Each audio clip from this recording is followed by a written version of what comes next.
യേശുവെ നന്ദി, യേശുവെ സ്തോത്രം, യേശുവെ ആരാധന. ഞാൻ ചേർത്തല വയലാറിലാണ് എൻ്റെ വീട്. ഇപ്പോൾ ഞാൻ താമസിക്കുന്നത് തിരുവനന്തപുരത്താണ്. എൻ്റെ പേര് ലത. ഞാൻ 2019 ആദ്യമായിട്ട് ഉടമ്പടി എടുക്കുന്നത്. എൻ്റെ അയൽവക്കത്തുള്ള 2-3 ചേച്ചിമാരാണ് എന്നെ ഇവിടെ കൊണ്ടുവന്നത്. അന്നോടങ്ങി ഞാനിവിടെ എല്ലാ ചൊവ്വാഴ്ചയും ആരാധനയ്ക്ക് വരാറുണ്ട്. എനിക്ക് ആദ്യത്തെ പുതുക്കിയ ഉടനെ തന്നെ എനിക്ക് അനുഗ്രഹം കിട്ടിയിട്ടുണ്ട്. ഞാനിവിടെ ഉടമ്പടി എടുക്കാൻ വന്ന അന്ന് തന്നെ മാതാവിനെ എഴുന്നള്ളിക്കാനായിട്ടുള്ള ഒരു അനുഗ്രഹവും കിട്ടി. ഞാനിപ്പോൾ തിരുവനന്തപുരത്താണ് താമസിക്കുന്നത്. എൻ്റെ ഭർത്താവിൻ്റെ രോഗസൗഖ്യം വെച്ചിട്ടുണ്ടെങ്കിൽ പൾസ് റേറ്റ് താണുകൊണ്ടിരിക്കുകയായിരുന്നു. 50 താഴെ പോയിട്ടുണ്ടെങ്കിൽ ഫേസ് മേക്കർ വെക്കണമെന്ന് പറഞ്ഞ് ഞാനത് നിയോഗം വെച്ച് പ്രാർത്ഥിച്ചിട്ടുണ്ടായിരുന്നു. ഇപ്പോൾ 72 ആയിട്ടുണ്ട്.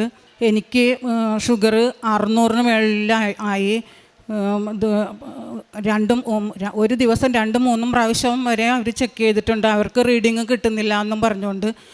അത് കഴിഞ്ഞ് ഞാൻ നേർച്ച വസ്തുക്കളൊക്കെ ഉപയോഗിച്ച് തൈറോയ്ഡ്, കൊളസ്ട്രോള്, ഷുഗർ ഇത് 3 ഉണ്ട് എനിക്ക്. അപ്പോൾ ഡോക്ടർമാർക്ക് ഒരു സംശയം, എൻ്റെ കിഡ്നിക്ക് കംപ്ലൈൻ്റ് ആയി കാണും. 18 തുടങ്ങി മരുന്ന് കഴിക്കുന്നതാണ്. അപ്പോൾ തുടർച്ചയായിട്ട് ഞാൻ തേനും ഉപ്പും തൈലമൊക്കെ ഉപയോഗിക്കാറുണ്ട്. അത് കഴിഞ്ഞ് ഡോക്ടർ എഴുതി തന്നു കിഡ്നിയുടെ ചെക്കപ്പിന്. അതെഴുതി ചെക്കപ്പൊക്കെ ചെയ്ത് കഴിഞ്ഞപ്പോൾ കിഡ്നിക്ക് ഒരു കുഴപ്പമില്ല, പഴയതുപോലെ തന്നെയാണെന്ന് പറഞ്ഞു.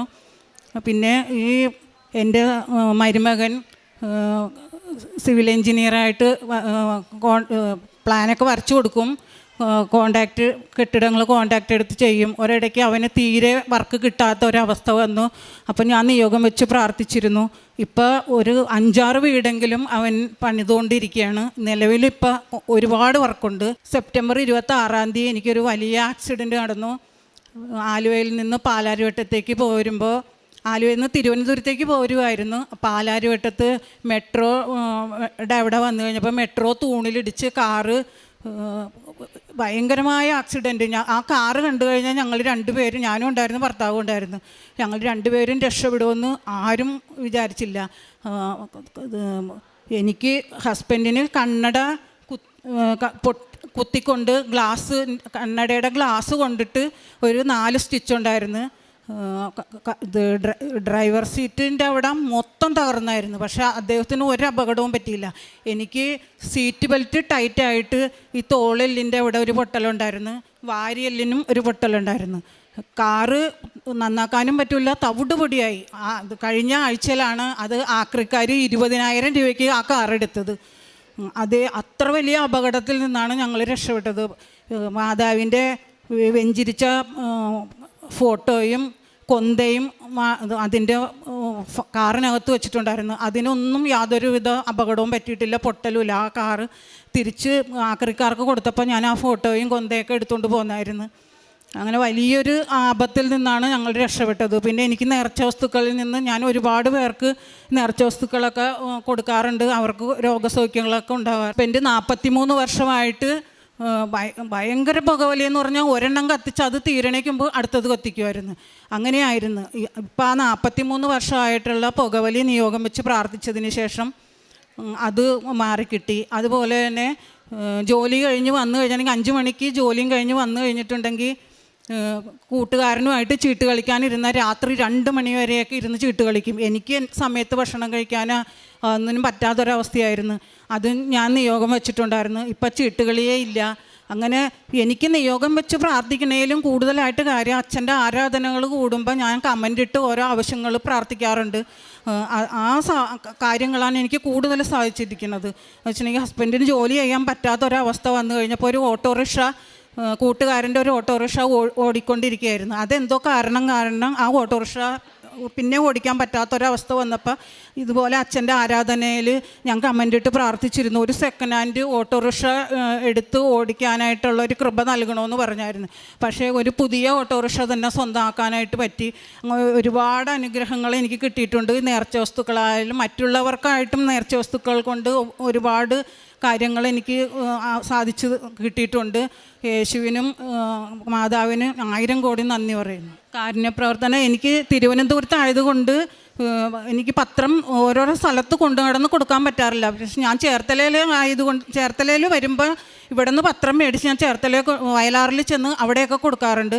പിന്നെ ഓരോ അനാഥാലയത്തിൽ നിന്ന് വീടുകളിലേക്ക് വരുമ്പോൾ ഞാൻ അവർക്ക് കാര്യമായിട്ടൊക്കെ കൊടുക്കാറുണ്ട്. എന്നാൽ പറ്റുന്ന സഹായങ്ങൾ ഞാൻ ചെയ്യുന്നുണ്ട്. കൂടുതലും ഞാൻ പത്രമാണ് വിതരണം ചെയ്യുന്നത്. ഞാൻ വഴിയായിട്ട് ഇപ്പോൾ തിരുവനന്തപുരത്ത് നിന്ന് 5-6 പേര് ഇവിടെ വന്ന് ഉടമ്പടി എടുത്തിട്ടുണ്ട്. എനിക്ക് കിട്ടിയ എല്ലാ അനുഗ്രഹങ്ങൾക്കും കൃപകൾക്കും ഞാൻ നന്ദി പറയുന്നു. ഉടമ്പടിയിൽ എഴുതുന്ന കാര്യങ്ങൾ നടക്കുമോ നടക്കില്ലേ, എനിക്ക് അതിനോട് ഒരു ചിന്ത എനിക്കില്ല. എന്നാലും എനിക്ക് ഏത് കാലം വരെ ഉടമ്പടി എടുക്കാൻ പറ്റുമോ അതുവരെ ഉടമ്പടിയിൽ ജീവിക്കണമെന്നാണ് ഞാൻ ആഗ്രഹിക്കുന്നത്. 91-ാം സങ്കീർത്തനത്തിൽ 14 മുതലുള്ള തിരുവചനങ്ങൾ അരുളി ചെയ്യുന്നു: അവൻ സ്നേഹത്തിൽ എന്നോട് ഒട്ടി നിൽക്കുന്നതിനാൽ ഞാൻ അവനെ രക്ഷിക്കും. അവൻ എൻ്റെ നാമം അറിയുന്നത് കൊണ്ട് ഞാൻ അവനെ സംരക്ഷിക്കും. അവൻ എന്നെ വിളിച്ചപേക്ഷിക്കുമ്പോൾ ഞാൻ ഉത്തരമരുളും. അവൻ്റെ കഷ്ടതയിൽ ഞാൻ അവനോട് ചേർന്ന് നിൽക്കും. ലത എന്ന മകളുടെ ജീവിതത്തിൽ ദൈവത്തിന് കൊടുത്തിരിക്കുന്ന സ്ഥാനം, ദൈവം ഈ മകൾക്ക് തൻ്റെ ഹൃദയത്തിൽ കൊടുത്തിരിക്കുന്ന സ്ഥാനം, അതാണ് ഇന്ന് ഈ അനുഭവ സാക്ഷ്യത്തിലൂടെ ഇവിടെ പങ്കുവെക്കുമ്പോൾ നാം മനസ്സിലാക്കേണ്ടത്. ആരെന്ന് നോക്കാതെ ആരാണെങ്കിലും എല്ലാവർക്കും ഒരേപോലെ അവസാനം വന്നവന് തുടങ്ങി ആദ്യം വന്നവന് വരെ ഓരോ ധനാറയ്ക്ക് സമ്മതിച്ച് ആ ധനാറ ഓരോരുത്തർക്കും ഒരേപോലെ കൊടുക്കുന്ന യജമാനനെക്കുറിച്ച് സുവിശേഷത്തിൽ നാം വായിക്കുന്നുണ്ട്. അതായത് ഇവിടെ ആരെന്നില്ല, എല്ലാവരെയും ഒരേപോലെ സംരക്ഷിക്കുന്ന ദൈവിക പദ്ധതികൾ തൻ്റെ ജീവിതത്തിൽ തനിക്ക് കിട്ടിയ കൃപകൾ 2019 മുതൽ ഇവിടെ വരുന്നു. അന്ന് മുതൽ താൻ ഈശോയുടെ നാമം വിളിച്ച് ആ ഒരു സ്നേഹത്തിൽ താൻ ജീവിക്കുമ്പോൾ അവൻ എന്നോട് ഒട്ടി നിൽക്കുന്നത് കൊണ്ട് ഞാൻ അവനെ സംരക്ഷിക്കുമെന്ന തിരുവചനം ഇവിടെ നാം വായിച്ചു കേട്ടതുപോലെ എങ്ങനെയാണ് ഈ മകളെയും കർത്താവ് തൻ്റെ സ്നേഹവലയത്തിൽ ഒതുക്കിയിരിക്കുക, ഈ കുടുംബത്തെ എങ്ങനെയാണ് ദൈവം ഏറ്റെടുത്തിരിക്കുക. തനിക്കും തൻ്റെ ഹസ്ബൻഡിനും ഈ റീസെൻ്റ്ലി ലഭിച്ച, അതായത് ഒരു അപകടത്തിൽ നിന്ന് ലഭിച്ച സംരക്ഷണം, അതുപോലെ 43 വർഷമായിട്ട് ഹസ്ബൻഡിനുണ്ടായിരുന്ന ദുശ്ശീലത്തിൽ നിന്നും അതുപോലെ മറ്റ് പല അസ്വസ്ഥതകളും ഒക്കെ ഉണ്ടായിരുന്നു, അതിൽ നിന്നൊക്കെ കിട്ടിയ മോചനം, തനിക്ക് തന്നെ ലഭിച്ച തൻ്റെ ഷുഗറും ഇതൊക്കെ എത്രയായിരുന്നു എന്നെല്ലാം ഈ മകളുടെ പങ്കുവെച്ചതാണ്. അതിൽ നിന്നൊക്കെ പരിപൂർണമായിട്ടുള്ള മോചനം. അങ്ങനെ ഉടമ്പടി നേർച്ച വസ്തുക്കളിലൂടെ തനിക്കും തൻ്റെ കുടുംബത്തിനും ലഭിച്ച കാര്യങ്ങൾ താൻ നിയോഗം വെച്ച്, അതായത് ഉടമ്പടി ആരാധന, അത് എത്ര മണിക്കൂറുണ്ടെന്ന് നോക്കിയിട്ടല്ല നാം ഉടമ്പടി ആരാധന കൂടേണ്ടത്. അത് ചിലപ്പോൾ 1 മണിക്കൂറോ 1.5 മണിക്കൂറോ 2 മണിക്കൂറോ പോയാലും അതൊന്നും നമുക്ക് പ്രയോജനരഹിതമല്ല. ഓരോ ഉടമ്പടി ആരാധനയും അത് പുതിയ പുതിയ കാര്യങ്ങളാണ് നമുക്ക് വേണ്ടിയിട്ട് ഈശോ ബഹുമാനപ്പെട്ട VP ജോസഫ് അച്ഛനിലൂടെ വെളിപ്പെടുത്തുന്നത്. അങ്ങനെ ഉടമ്പടി ആരാധനയിൽ പങ്കെടുക്കുമ്പോൾ താൻ കമൻ്റ് ഇട്ട് പ്രാർത്ഥിക്കും. തനിക്ക് അതെല്ലാം അപ്പോൾ തന്നെ സാധിച്ചു കിട്ടുന്നു എന്നാണ് ഈ മകൾ ഇവിടെ പങ്കുവയ്ക്കുക. അപ്പോൾ പഴയ ഉടമ്പടി ധ്യാനം പോലും കൂടുന്നവർ അവർ ഇന്ന് അതിന് കമൻ്റ് ഇട്ട് പ്രാർത്ഥിച്ചാലും ഇന്നും അത് ഓൺലൈനായിട്ട് ദൈവമുണ്ട് എന്നുള്ളതിന് വ്യക്തമായ തെളിവുകളുമായിട്ട് എത്രയോ അനുഭവ സാക്ഷ്യങ്ങൾ ഈ ആൾത്താരയിൽ പങ്കുവയ്ക്കുന്നു. അതുകൊണ്ട് ഉടമ്പടി ആരാധന അതാരും മുടക്കരുത്. അത് ഏറ്റവും ഇമ്പോർട്ടൻ്റ് ആണ്. നമുക്ക് അപ്ഡേഷൻ കിട്ടുന്നത് എങ്ങനെ നാം ഉടമ്പടി ജീവിക്കണം, എത്രമാത്രം ദൈവസ്നേഹം കൊണ്ട് നാം ഇനിയും നിറയണം, എന്തുമാത്രമാണ് നമ്മുടെ ജീവിതത്തിൽ ദൈവം നമുക്ക് വേണ്ടിയിട്ട് പ്രവർത്തിക്കുന്നത്, ഇതൊക്കെ ഓരോ ഉടമ്പടി ധ്യാനത്തിലും ബഹുമാനപ്പെട്ട അച്ഛൻ നമുക്ക് വേണ്ടിയിട്ട് പങ്കുവെക്കുന്നുണ്ട്. ഈ ഉടമ്പടി ധ്യാനത്തിലൂടെയൊക്കെ തനിക്ക് കിട്ടിയ കൃപകൾക്കൊക്കെ ഈ മകള് എത്രമാത്രം നന്ദി പറയുന്നു. അതുകൊണ്ട് തന്നെ തൻ്റെ ജീവിതത്തിൽ താൻ ഇനി മുമ്പോട്ട് എങ്ങനെയാണെന്നൊക്കെ ലത ഇവിടെ പറഞ്ഞു. തനിക്ക് എത്രമാത്രം തനിക്ക് വന്ന് തൻ്റെ ഉടമ്പടി ജീവിതത്തിൽ മുമ്പോട്ട് പോകാൻ സാധിക്കുമോ അത്രമാത്രം താൻ ഈശോയെ സ്നേഹിക്കും. ആര് പറഞ്ഞാലും ഇനി ഇതിൽ നിന്ന് പുറകോട്ടില്ല എന്നൊക്കെയല്ലേ ഈ മകളൊക്കെ പറയുന്നത്. അങ്ങനെ ഈശോയ്ക്ക് ഏറ്റവും പ്രിയപ്പെട്ട മക്കളായി ജീവിക്കുവാൻ നമുക്കും കഴിയട്ടെ. അതിന് നമുക്കുള്ള ഒരു ഏക മധ്യസ്ഥയാണ് പരിശുദ്ധ അമ്മ പറയുന്ന കാര്യങ്ങളൊന്നും ഈശോ വേണ്ട എന്ന് പറയുകയില്ല. അതിൻ്റെ തെളിവാണ് ഇന്ന് നാം ഈ അൾത്താരയിൽ കേൾക്കുന്ന ഓരോ അനുഭവ സാക്ഷ്യങ്ങളും.